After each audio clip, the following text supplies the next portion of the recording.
আপনি যদি সারাক্ষণ চিন্তা করতে থাকেন যদি ওই জিনিসটা থাকতো তাহলে আমি সুখী হতাম, যদি অমুক সমস্যাটা চলে যেত, ওই মানুষটা আমার জীবন দুর্বিষহ করে তুলেছে, যদি সে একটা বাসের ধাক্কা খেত আমার জীবনটা কত ভালো হয়ে যেত।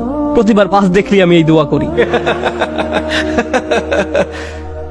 আমরা সব সময় নিজেদেরকে একথা বলে বুঝাই যদি অমুক মানুষটি বা অমুক সমস্যাটি জীবন থেকে চলে যেত তাহলে জীবন কত সুন্দর হয়ে যেত, অথবা যদি অমুক দুঃখটি দূর হয়ে যেত তাহলে সবকিছু পারফেক্ট হয়ে যেত।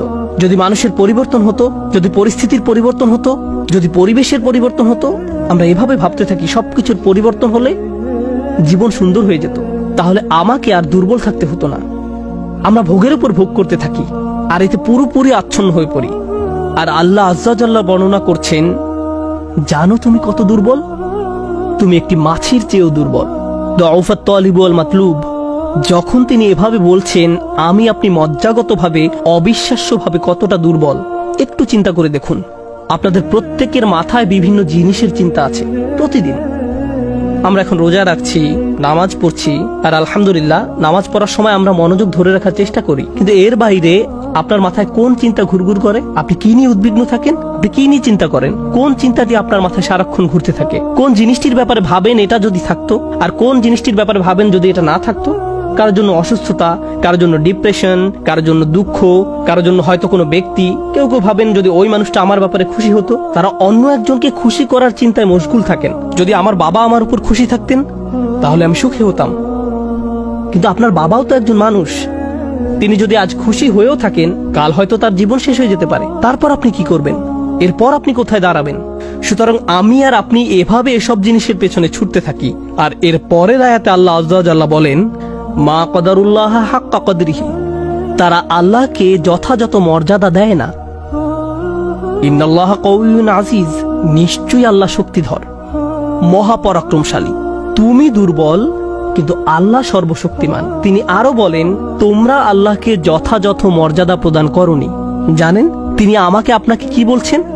তিনি বলছেন তোমরা বিভিন্ন জিনিসের পেছনে ছুটবে, তোমরা বিভিন্ন মানুষের পেছনে ছুটবে, তোমরা এই দুনিয়ার যত কিছুর পেছনেই ছুটো না কেন, এর প্রতিটি জিনিসের একদিন সমাপ্তি হবে। এর প্রতিটি জিনিস দুর্বল। এই কারণে তুমিও দুর্বল হয়ে পড়েছো। এই জন্য তুমি বারবার দুঃখ ভারাক্রান্ত হয়ে পড়ছো। ফলশ্রুতিতে তুমি বারবার ক্ষতির সম্মুখীন হচ্ছ। কিন্তু শেষবারের মতো যখন তুমি এই সিদ্ধান্ত গ্রহণ করবে, তোমার যত চাওয়া পাওয়া আছে তার মাঝে সবচেয়ে বড় চাওয়া পাওয়া হলো তোমার মালিককে খুশি করা।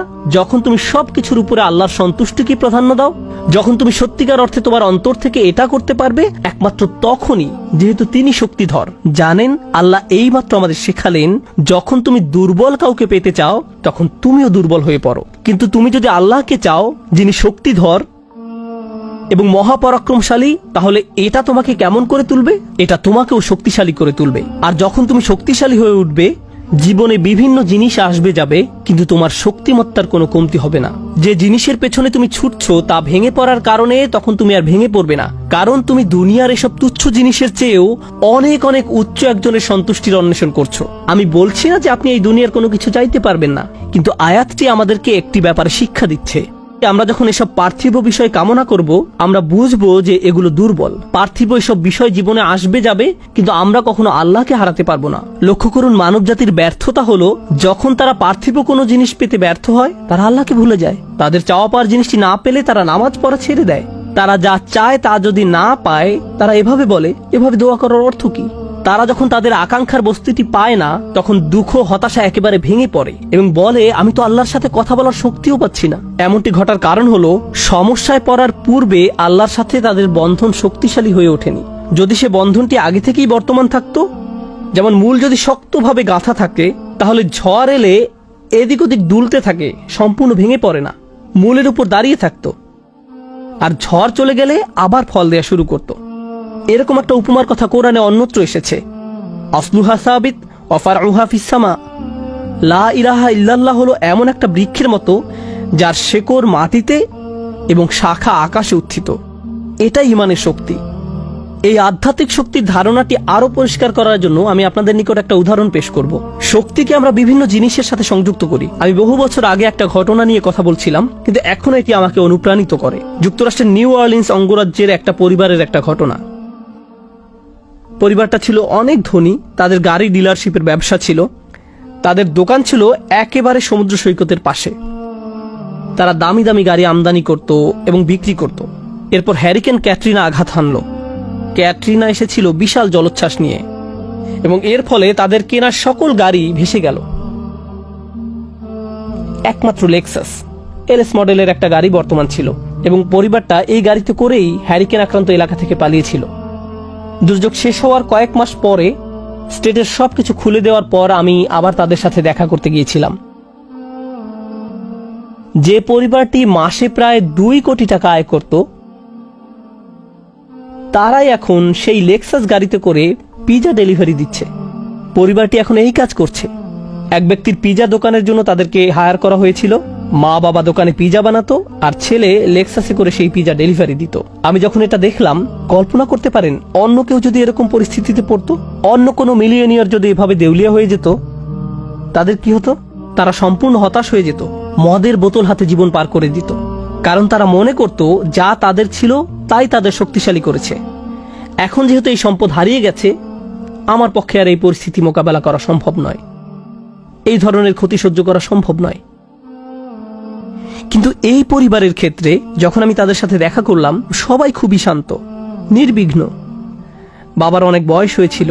এই রকম বয়সে এমন ক্ষতির সম্মুখীন হলে মানুষ হার্ট অ্যাটাক করে, উচ্চ রক্তচাপে ভোগে, কিন্তু এই মানুষটা সম্পূর্ণ শান্ত। তো আমি তাকে জিজ্ঞেস করলাম, কিভাবে এটা সম্ভব?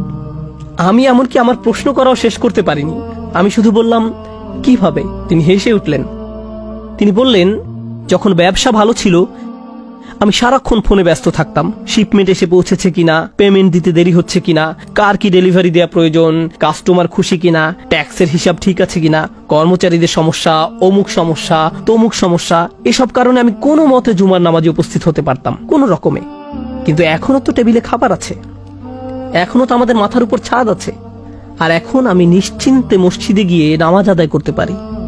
আর সকালে ঘুম থেকে উঠে আমাকে কিচ্ছু নিয়ে ভাবতে হয় না, একমাত্র আমার রবকে মনে করা এবং তার কৃতজ্ঞতা জ্ঞাপন করা ছাড়া। আমার আসলে মনে হয় আমার জীবন শেষ হওয়ার পূর্বে আল্লাহ আমাকে সহজ জীবনের এই নিয়ামত দান করেছেন। সেই বাবা এটাই বলেছিলেন, কোনো সাধারণ মানুষের পক্ষে এভাবে কথা বলা সম্ভব নয়। আপনি যদি এমন কথা অন্য কোনো ব্যবসায়ীকে বলতেন, সে বলতো এই লোকটার মাথা নষ্ট হয়ে গেছে, তার সকল সেন্স নষ্ট হয়ে গেছে।